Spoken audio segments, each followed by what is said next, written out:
Okay, picking up at abnormal thought process.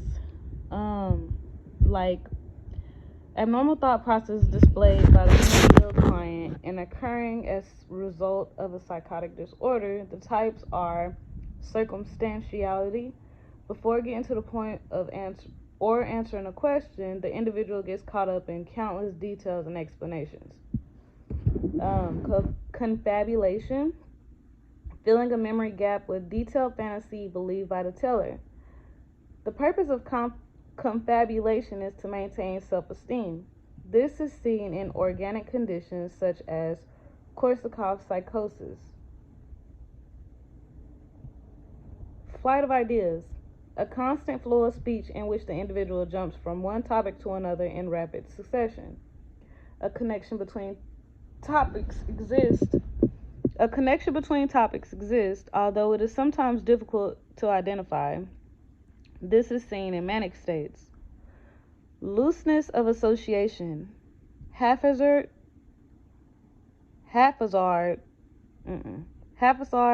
illogical, and confused thinking, and interrupted connections in thought. This is seen mostly in schizophrenic disorders. Neologism, words that an individual makes up that only have meaning for the individual. This is often part of a delusional system. Thought blocking, a sudden cessation of a thought in the middle of a sentence. The client is unable to continue the train of thought. Often sudden new thoughts come up unrelated to the topic.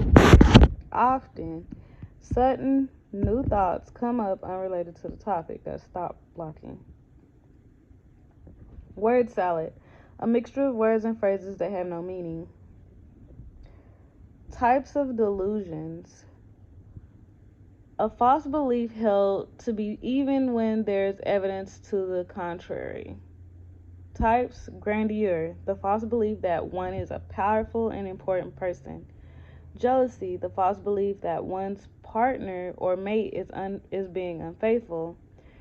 Persecution, the thought that one is being singled out for harm by others. Somatic, the belief that his or her body is changing or responding in an unusual way, which has no basis in reality. Interventions.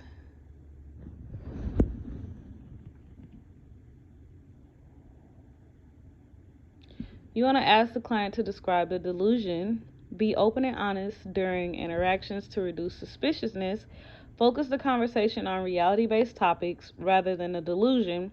Encourage the patient to express feelings and focus on feelings that the delusions generate. If the client obsesses on a delusion, set firm limits on the amount of time for talking about the delusion. Do not dispute with the client or try to convince him or her that the delusions are false. Validate it if part of the delusion is real. Okay, back to the topic.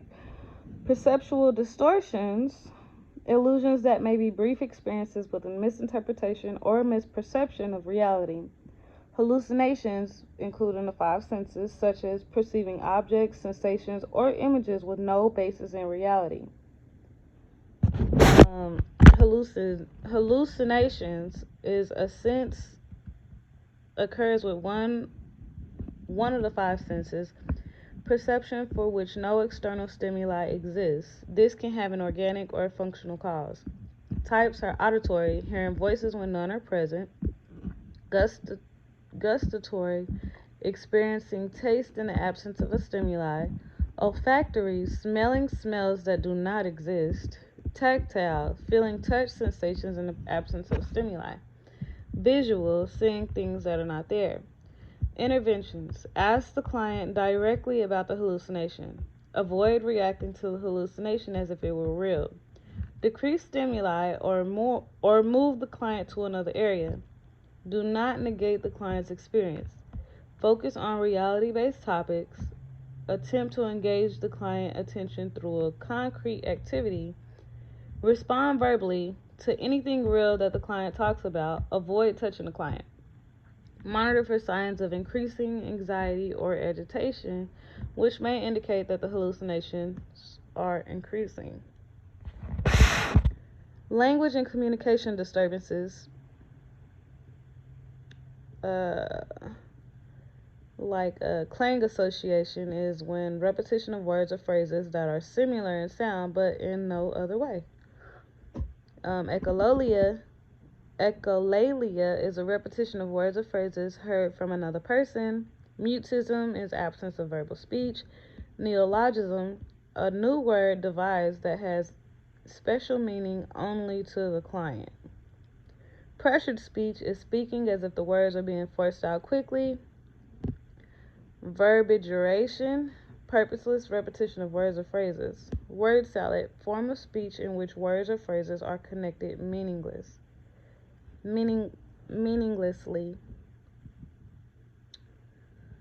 So, language and communication disturbances related to disorders in a thought process are related to disorders in a thought process. The inability to organize language, inappropriate response to a situation, a single word or phrase that may represent the whole meaning of the conversation, such that the client may feel that he or she needs communicated adequately. A single word or phrase that may represent the whole meaning of the conversation, such that the client may feel that he or she has communicated adequately. Development of a private language. Interventions for active hallucinations would be to monitor for hallucination cues and assess content of the hallucinations. Intervene with one-on-one contact. Decrease the stimuli or move the client to another area. Avoid conveying to the client that others are also experiencing the hallucination. Respond verbally to anything real that the client talks about. Avoid touching the client. Encourage the client to express feelings. During a hallucination, attempt to engage the client attention through a concrete activity. Accept and do not joke about or judge the client's behavior. Provide easy activities in a structured environment with routine activities of daily living. Monitor for signs of increasing fear, anxiety, or agitation. Decrease stimuli as needed. Administer medications as prescribed. For a client with hallucinations, safety is the first priority. Ensure that the client does not have an auditory command telling him or her to harm self or others. Interventions for delusions. Interact based on reality. Encourage the client to express feelings. Do not dispute the client or try to convince the client that the delusions are false. Initially, begin activities on a one-on-one basis. Alter hospital routines as necessary, such as using canned or packaged foods or food from home. Recognize accomplishments and provide positive feedback for success. Personality disorders. Personality disorders include various inflexible maladaptive behavior patterns or traits that may impair functioning in relationships.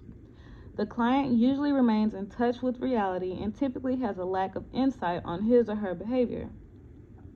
Stress exacerbates manifestations of the personality disorder. In severe cases, the personality disorder may deteriorate to a psychotic state. Characteristics: poor impulse control. Forms of acting out include physical and verbal attacks, such as yelling and swearing, and self-injurious behaviors, such as cutting on skin, banging the head, punching self, manipulation, substance abuse, promiscuous sexual behaviors, and suicide attempts. Mood characteristics may experience abandonment and depression. Moods may include rage, guilt, fear, and emptiness. Impaired judgment. Difficulty with problem solving, inability to perceive the consequences of behavior. Impaired reality testing, distortion of reality and often projection of own feelings into others. Impaired object relations, rigid and inflexible with difficulty in intimate relationships.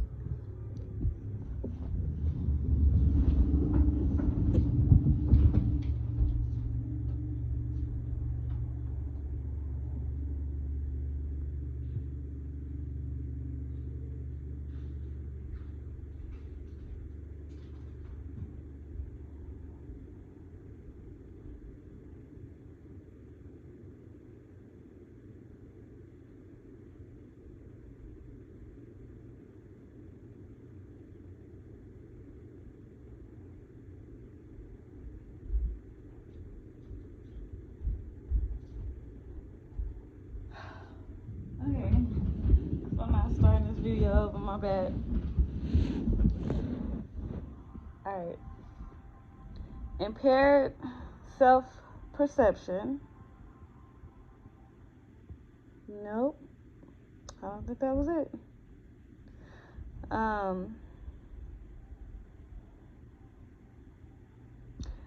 Personality disorders.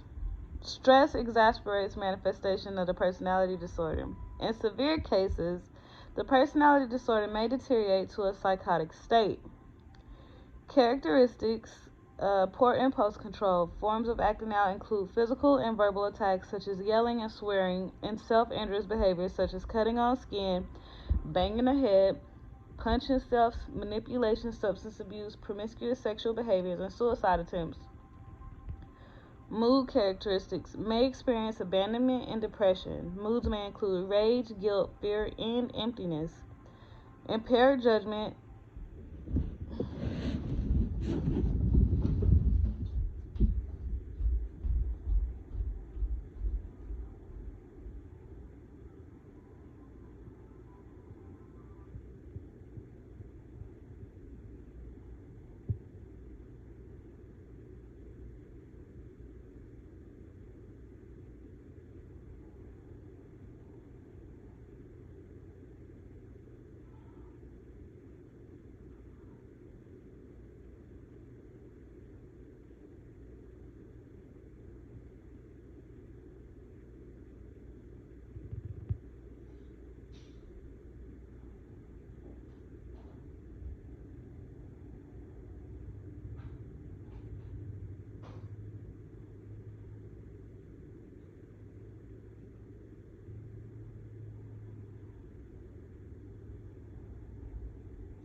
Alright. Impaired judgment. Difficult with problem solving, inability to perceive consequences of behavior. Impaired reality testing. Distortion of reality and often projection of own feelings onto others. Impaired object relations. Rigid and inflexible, with difficulty in intimate relationships. Impaired self-perception, distorted self-perception and experience of self-hate or self-idealization. Impaired thought processes, difficulty concentrating, impaired memory. Impaired stimulus barrier, inability to regulate incoming sensory stimuli, increased excitability, poor attention span. Cluster A personality disorders include the odd eccentric types: schizoid, schizotypical, and paranoid. Schizoid personality disorder is characterized by an inability to form warm, close social relationships. Schizotypical personality disorder is characterized by the display of abnormal or highly unusual thoughts, perceptions, speech, and behavior patterns. Paranoid personality disorder is characterized by suspiciousness and mistrust of others. Box 6213. Do not whisper or laugh in front of a client with a paranoid disorder because the client will think that you're talking about or laughing at him or her. This increases the paranoia. Interventions for paranoia. You want to assess for suicide risk. Diminish suspicious behavior, avoid direct eye contact, establish a trusting relationship, turn off the television, radio, and computer screens, promote increased self-esteem, remain calm, non-threatening, and non-judgmental, provide continuity of care, respond honestly to the client, follow through on commitments made to the client, acknowledge the client's feelings, but tell him or her that you do not share his or her interpretation of an event. Provide a daily schedule of activities. Assist the client to identify diversionary activities. Gradually introduce the client to groups. Refocus conversation to reality-based topics. Use role-playing to help the client identify thoughts and feelings. Provide positive reinforcement for success. Do not argue with delusions. Use concrete, specific words. Do not be secretive with the client. Do not whisper in the client's presence. Assure the client that he or she will be safe. involve the client in non-competitive tasks, provide the client opportunity to complete small tasks, monitor eating, drinking, sleeping, and elimination patterns, limit physical contact, monitor for agitation, and decrease stimuli as needed. Cluster B personality disorders include the over emotional erratic types: histrionic, narcissistic, borderline, and antisocial. Histrionic personality disorder is characterized by overly dramatic and intensely expressive behavior. Narcissistic personality disorder is characterized by an increased sense of self-importance, preoccupation with fantasies, and a sense of unlimited success. Borderline personality disorder is characterized by instability in interpersonal relationships, unstable mood and self-image, and impulsive and unpredictable behavior. Antisocial personality disorder is Antisocial personality disorder is comprised of a pattern of irresponsible and antisocial behavior, selfishness, and an inability to maintain lasting relationships, poor sexual adjustments, a failure to accept social norms, and a tendency toward irritability and aggressiveness. Cluster C personality disorders include the anxious, fearful types of personality disorders. Cluster C personality disorders include anxious, fearful types of personality disorders, obsessive compulsive personality, avoidant, and dependent. Obsessive compulsive personality disorder is characterized by difficulty expressing warm and tender emotions, perfectionism, stubbornness, the need to control others, and a devotion to work. Avoidant personality disorder is characterized by social withdrawal and extreme sensitivity to potential rejection. Dependent personality disorder is characterized by intense lack of self-confidence and low self-esteem, and lack of ability to function independently such that the individual passively allows others to make decisions and assume responsibility for major areas in the person's life. The dependent client has great difficulty making decisions. General interventions for the client with a personality disorder is to maintain safety against self-destructive behaviors. Allow the client to make choices and be independent as possible. Encourage the client to discuss feelings rather than act them out. Provide consistency in response to the client's acting out behavior. Discuss expectations and responsibilities with the client. Discuss the consequences that follow certain behaviors. Inform the client that harm to self, others, and property is unacceptable. Identify splitting behavior. Assist client with dealing directly with anger. Develop a written safety and/or behavior contract with the client. Encourage the client to keep a journal recording daily feelings. Encourage the client to participate in group activities and praise non-manipulative behavior. Set and maintain limits to decrease manipulative behavior. Remove the client from group situations in which attention-seeking behaviors occur. Provide realistic praise for positive behaviors in social situations. Neurodevelopmental disorders, autism, and attention deficit hyperactivity disorder. These are in chapter 35. Okay, neurocognitive disorders like dementia and Alzheimer's disease. Dementia is a syndrome with progressive deterioration in intellectual functioning, secondary to structural or functional changes.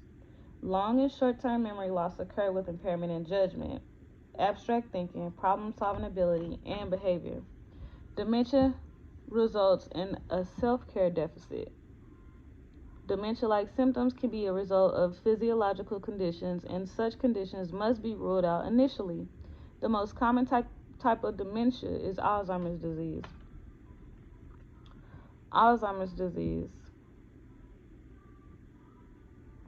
Alzheimer's disease is an irreversible form of senile dementia from nerve cell deterioration. Individuals with Alzheimer's disease experience cognitive deterioration and progressive loss of ability to carry out activities of daily living.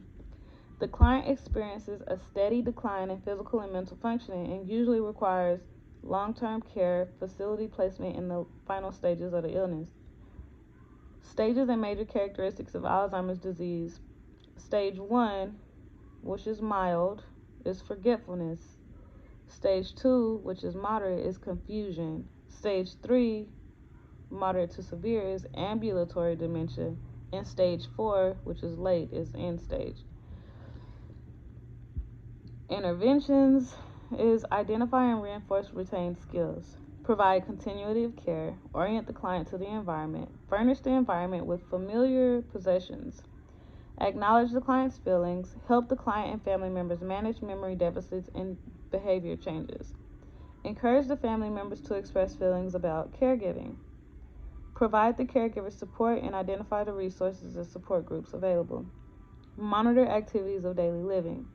Remind the client how to perform self-care activities. Help the client maintain independence. Provide the client with consistent routines. Provide exercise such as walking with an escort.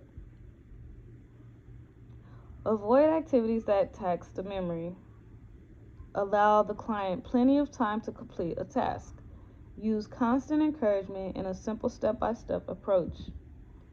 Provide activities that distract and occupy time, such as listening to music, coloring, and watching television.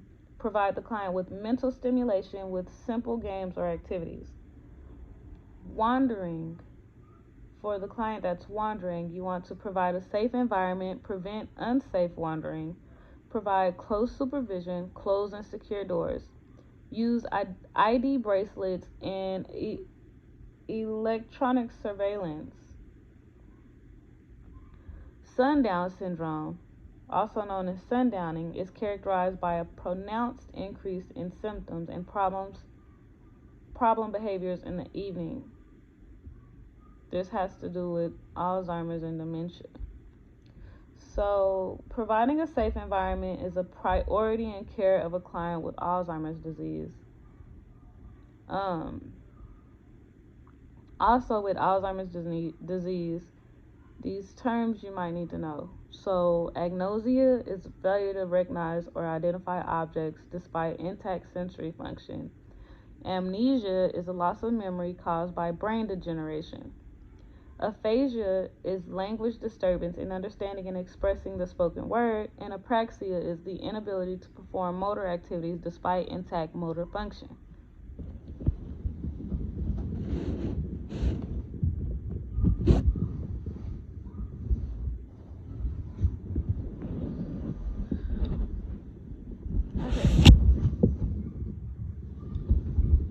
Communication disorders. Disorders include language disorder, expressive receptive disorder, speech sound disorder,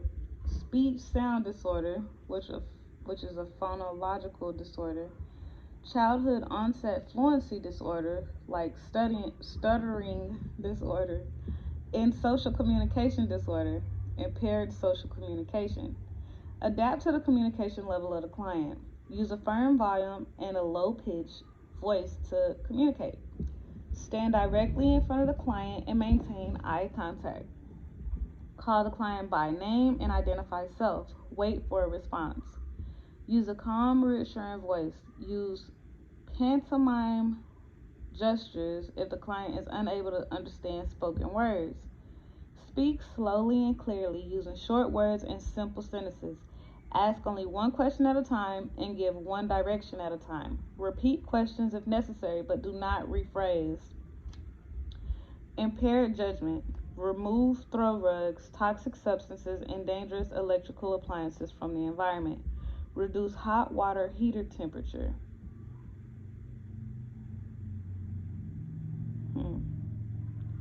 Altered thought processes. Call the client by name. Orient the client frequently. Use familiar objects in the room. Place a calendar and clock in a visible space. Maintain familiar routines. Allow the clients to reminisce. Make tasks simple. Allow time for the client to complete a task. Provide positive reinforcement for positive behaviors. Altered sleep patterns. Allow the client to wander in a safe place until he or she becomes tired. Prevent shadows in a room by using indirect light. Avoid the use of hypnotics because they can cause confusion and aggravate the sundown effect. Agitation. Assess the precipitant of the agitation. Reassure the client. Remove items that can be hazardous during the time of agitation. Approach the client slowly and calmly from the front, and then speak, gesture, and move slowly. Remove client to a less stressful environment. Decrease excess stimuli. Use touch gently. Do not argue with or force the client. So, in the beginning of the chapter, I asked a question. It was a what you should do question. And that question was,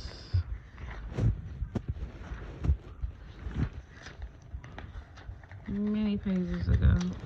The question was, a client is experiencing visual hallucinations. What should the nurse do?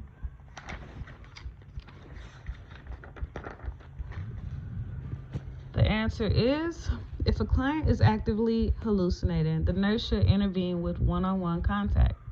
The nurse should ask the client directly about the hallucination and avoid reacting to the hallucination as if it were real. The nurse should decrease stimuli or move the client to another area to avoid indicating to the client that others also are experiencing the hallucination. The nurse should encourage the client to express feelings, focus on reality-based topics, and respond verbally to anything real that the client talks about. The nurse also avoids touching the client. During a hallucination, the nurse should also attempt to engage the client's attention through a concrete activity and monitor for signs of increasing anxiety or agitation, which may indicate that the hallucinations are increasing. I'm done reading. So the next video is going to be practice questions that we're going to go over. All of this is coming out of the NCLEX book. So these are NCLEX style questions.